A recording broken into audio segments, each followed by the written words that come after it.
Hey everyone, welcome back to my channel. আমি সুস্মিতা, তোমাদের সবাইকে স্বাগত আমার ছোটোখাটো একটা মিনি ব্লগে। তো কেমন আছো তোমরা সবাই? আমি তো ফুল বিন্দাস আছি। তো সকাল সকাল স্নান টান সেরে নিয়েছি। এখন আজকে করেছিলাম শ্যাম্পু, আর ওয়েদার ছিল মেঘলা মেঘলা।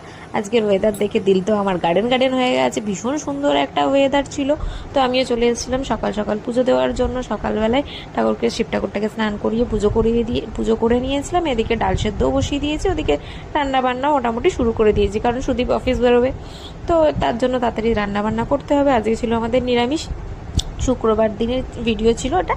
তো আজকে ছিল আমাদের নিরামিষ, তো তাই জন্য হালকা ফুলকাই রান্না করেছি। এদিকে ডালও আমার হয়ে গেছে। তো তোমাদের সাথে কথা বলতে ডাল কমপ্লিট। এদিকে সুদীপও খেয়ে দিয়ে বেরিয়ে চলে গেছে, আর আমি চলে এসেছি এদিকে বিছনা গোছাতে। ও না বেরোনো অবধি আমি মোটামুটি বাসি বিছনা টিছনা গোছাতে পারি না। তোমরা যারা আমার পুরোনো ভিউয়ার্স আছে তারা তো সবাই জানো ও কত বেলা অবধি পরে পরে ঘুমোয়। তো যাই হোক, তোমাদের সাথে কথা বলতে বলতে এদিকে দেখো বিছনা গোছানো আমার ফুল কমপ্লিট। এদিকে বেলা 10:30 11টা বাজে। আমি এখন ঘরদোর ঝাঁট দিচ্ছি। তো ঘরদোর ঝাঁট দিয়ে পরিষ্কার করে তারপরে চলে এসেছি ব্রেকফাস্ট করতে। বেলা 11টার সময় আমি এখন খেতে বসেছি। কি আর করবো, সকাল থেকে আমার সময় হয় না সেরকম ভাবে ঘুরতে ফিরতে, নাচতে গাইতে, আর খেতে খেতে বসে বসে খেলছিলাম ক্যান্ডি ক্রাশ। তোমরা কারা কারা এই ক্যান্ডি ক্রাশ খেলতে ভালোবাসো বলো তো?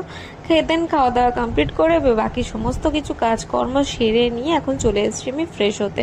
মোটামুটি সব কিছুই কাজকর্ম কমপ্লিট হয়ে গেছে। আর রোজ সকালটা প্রায় আমার একই রকমভাবেই কাটে।